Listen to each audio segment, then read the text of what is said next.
सो दोस्तों, जैसे कि हमने पिछली वीडियो में देखा कि गैंग उन सभी गुंडों को मारकर और लीडर को हराकर अपने रेस्टोरेंट में वापस आता है और अब उसके आगे और फिर हमें दिखाया जाता है कि कई लोग हाथ में तलवारें लेकर एक आदमी को मारने के लिए तैयार होते हैं और उनमें से एक कहता है, तुम ऐसा कैसे कर सकते हो, ये मत भूलो कि तुम भी कभी हम में से एक थे। और वो आदमी कहता है, ओ हाँ, तुम्हारी ये बात तो बिल्कुल सही है, लेकिन ये सब मेरे लिए बस एक बिजनेस है, उससे ज्यादा कुछ नहीं। और ये कहते ही उस आदमी ने अपनी चेन हवा में घुमाई और एक आदमी को बीच से चीर कर मार डाला और उसने एक और बार अपनी चेन हवा में घुमाई और सामने जो भी आया एक एक करके गिरता गया। सभी को मरते देख एक सोल्जर उस आदमी पर पीछे से हमला करता है। वो सोचता है, इससे पहले कि ये अपनी चेन वापस बुलाकर मुझे मारे, उससे पहले मुझे ही इसे खत्म करना होगा। लेकिन वो आदमी पीछे देखता है और अपने मुंह से एक मेटालिक पाइप निकालता है और उस पाइप से तीखी नीडल्स का हमला करता है और वो नीडल्स जाकर उस सोल्जर की आंख में लगती हैं, जिससे वो सोल्जर दर्द से चिल्ला उठता है। फिर वो आदमी एक और अटैक उस सोल्जर की गर्दन पर करता है और उसे भी मार डालता है। और फिर वो आदमी कहता है, मेरे पास सिर्फ चेन की स्किल नहीं है, मेरे हर एक मूव में एक मौत छुपी है। और वो आदमी जाते हुए कहता है, असिसिन मेयो अपना काम हमेशा पूरी तरह खत्म करके ही रहता है। और हमें यहाँ पता चलता है कि ये आदमी दरअसल एक असिसियन है और उसका नाम असिसिन मेयो है। और फिर हमें एक औरत का सीन दिखाया जाता है जो कहती है, मैंने एक ऐसे आदमी से शादी की जो कुछ भी नहीं था, मैंने उसे इज्जत दी, लाइफ दी, और अब वो किसी और के साथ चक्कर चला रहा है और उस लड़की को सिर्फ हमारी दौलत से मतलब है। और वो औरत उस असिसियन को एक तस्वीर देते हुए कहती है, जाओ मार डालो इस लड़की को। फिर वो असिसियन तस्वीर देखते हुए कहता है, वैसे मुझे औरतों को मारना सूट नहीं करता, लेकिन काम हो जाएगा, पर इसकी कीमत ज्यादा लगेगी। और फिर वो औरत उस असिसियन से कहती है, अगर तुमने इस लड़की को हमेशा के लिए मिटा दिया तो इनाम में वो होगा जो तुमने कभी सपने में भी नहीं सोचा होगा। और फिर वो असिसियन कहता है, तो तुम्हारे पति को भी मारने का क्या ख्याल है, क्योंकि पैकेज डील पर डिस्काउंट है। और फिर वो औरत कहती है, मैं कोई विधवा बनकर नहीं रहना चाहती और तुम्हें जितना कहा है सिर्फ उतना करो। और फिर हमें उसी रेस्टोरेंट का सीन दिखाया जाता है जहाँ पर गैंगयोंग काम करता है और वहाँ से दो लोग अपना खाना खत्म करके जाते हुए कहते हैं, ये खाना बहुत अच्छा था। और गैंगयोंग कहता है, आपका शुक्रिया, दोबारा फिर आइएगा। और फिर गैंगयोंग देखता है कि उनकी प्लेट में 2 डम्पलिंग्स बचे हुए हैं और वो उन्हें खाने जाता है। तभी उसके सर पर ओनर एक किक मारती हैं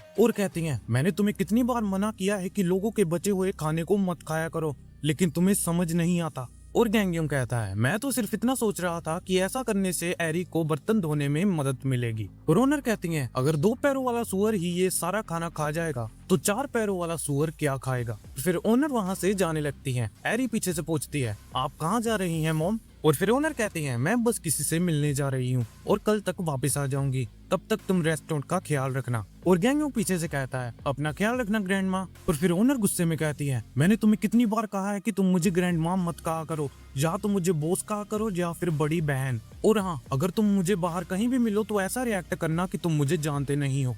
और ओनर वहाँ से चली जाती है। और फिर एरी गैंगयोंग से कहती है, मैंने तुम्हें कितनी बार कहा है कि बचा हुआ खाना मत खाया करो, अगर भूख लगी थी तो मुझे कहते। चलो अब किचन के अंदर चलो, मैं तुम्हारे लिए कुछ डम्पलिंग्स बना देती हूँ क्योंकि मॉम यहाँ नहीं है। और फिर वहाँ बहुत से कबूतर ऑर्डर लेकर आते हैं। एरी कहती है, ऑर्डर तो ज्यादा है, मैं तुम्हारे लिए कभी अगली बार डम्पलिंग्स बना दूंगी। और गैंगयोंग कहता है, ओह एरी, तुम मजाक कर रही हो ना, देखो मुझे ऐसा मजाक पसंद नहीं है। लेकिन एरी वहाँ से ऑर्डर तैयार करने चली जाती है। और फिर हमें दिखाया जाता है कि गैंगयोंग उन सभी ऑर्डर्स की डिलीवरी कर रहा होता है और 2 प्लेट डम्पलिंग्स बच जाती हैं। और गैंगयोंग कहता है, अब तो ये मेरी हुई, और वो उन्हें खाने लगता है। तभी गैंगयोंग को अपने सामने रेस्टोरेंट की ओनर दिखती हैं और गैंगयोंग कहता है, ओ नहीं ग्रैंड माँ, मैं अभी उनसे नहीं मिलना चाहता। और गैंगयोंग एक पतली गली में छुप जाता है। लेकिन एक मिनट, ग्रैंड माँ के साथ वो आदमी कौन है? वो तो बहुत अजीब सा लग रहा है और ये जा कहाँ रहे हैं? और फिर हमें एक आलीशान रेस्टोरेंट का सीन दिखाया जाता है और उसमें एक आदमी दिखाया जाता है जो कहता है, मेरे लिए 6 दिन 6 साल के बराबर थे और मुझे ये समझ नहीं आ रहा कि मैं अगले 6 दिन कैसे निकालूंगा। और उसके सामने बैठी एक लड़की कहती है, अरे ऐसा मत कहो, दरअसल ये लड़की हर 6 दिन के बाद इस आदमी से मिलने आती है। पर ये लड़की कोई और नहीं, वो लड़की होती है जिसको मारने के लिए उस औरत ने उस असेसियन को सुपारी दी होती है। और हाँ, ये आदमी भी उस औरत का पति होता है। और वो आदमी कहता है, मैं तो अपनी जिंदगी अपनी पत्नी और उसके परिवार के लिए जी रहा था, लेकिन तुमने मुझे एक नई दुनिया दिखाई और अब मैं अपनी बाकी की जिंदगी तुम्हारा कुत्ता बनकर बिताना चाहता हूँ। लेकिन वो लड़की कहती है, क्या हम सिर्फ एक दोस्त बनकर नहीं रह सकते? वो आदमी कहता है, अरे नहीं, प्लीज ऐसा मत कहो, मैं सिर्फ तुम्हारा दोस्त बन के नहीं रहना चाहता।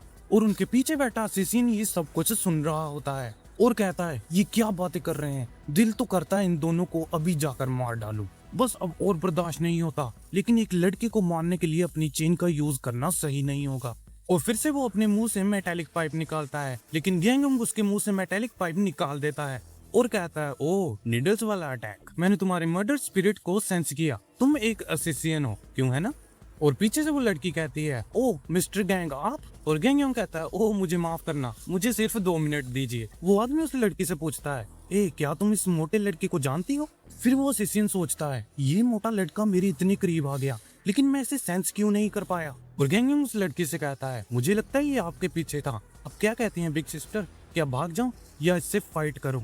वो लड़की गुस्से से कहती है, चले जाओ यहाँ से। गैंगयोंग कहता है, ओ माफ करना, मैं फिर से भूल गया। कोई वो असेसियन पीछे से अपनी चेन से अटैक करता है, लेकिन गैंगयोंग उसे बिना देखे ही अपनी किक से डोज कर लेता है। वो असेसियन हैरानी से कहता है, हाँ इस मोटे लड़के ने मेरी चेन का अटैक कैसे डोज कर दिया। ये चेन जो हजारों आत्माओं से बनी है और एक बड़े पहाड़ को भी चीर सकती है, इसे कैसे डोज कर सकता है। गैंगयोंग कहता है, ओ नहीं, मेरी बॉडी ने फिर से खुद ही रिएक्ट करना शुरू कर दिया। गैंगयोंग के पीछे वो आदमी उस लड़की से कहता है, बेहतर होगा कि हम इन सब से दूर रहें, चलो हम भी बाहर चलते हैं। तभी वो असेसियन फिर से अपनी चेन से अटैक करता है, लेकिन इस बार गैंगयोंग उस चेन को अपने हाथ में पकड़ लेता है और इतनी जोर से खींचता है कि साथ वो असेसियन भी आने लगता है। गैंगयोंग कहता है, तुम्हारी वजह से मुझे डांट पड़ी। और गैंगयोंग उसके सर पर एक पंच मारता है और एक ही पंच के साथ वो पूरा रेस्टोरेंट टूट जाता है।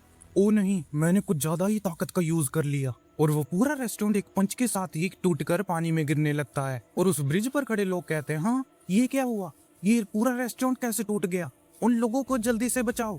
और फिर उन सभी लोगों को एक बोट के जरिए पानी से निकाल लिया जाता है। और बोट पर वो आदमी कहता है, हाँ तुम कौन हो। लड़की कहती है, ओ नहीं मुझे माफ करना, अब मुझे यहाँ से जाना चाहिए। और हमें यहाँ पता चलता है कि वो लड़की कोई और नहीं बल्कि उस रेस्टोरेंट की ओनर होती है। और वो कहती है, ओ नहीं मैंने अपने दांत भी खो दिए। और गैंगयोंग पीछे से हंसते हुए कहता है, और अपना मेकअप भी बिग सिस्टर। ये सुनते ही ओनर को गुस्सा आ जाता है और वो गैंगयोंग का फेस पकड़ती हैं और अपने घुटने से मारने लगती हैं और कहती हैं, मैंने तुम्हें कहा था कि मेरे बिजनेस में दखल मत देना। खैर अब जो हुआ सो हुआ और तुम अपनी पत्नी के साथ अब सही से रहना। और ये सब देख के उस आदमी का तो दिल ही टूट जाता है। गैंगयोंग कहता है, प्लीज बिग सिस्टर इसके बारे में एरी को कुछ मत बताना। लेकिन ओनर कहती है, नहीं इस बार तो बिल्कुल भी नहीं, अब मैं ये सब कुछ जाकर एरी को बता दूंगी। और वो असेसियन भी उस पानी में एक लकड़ी के सहारे बंधा होता है। सो दोस्तों इसी के साथ हमारी आज की वीडियो यहीं खत्म होती है। अब मिलते हैं अगली वीडियो में, तब तक के लिए बाय बाय।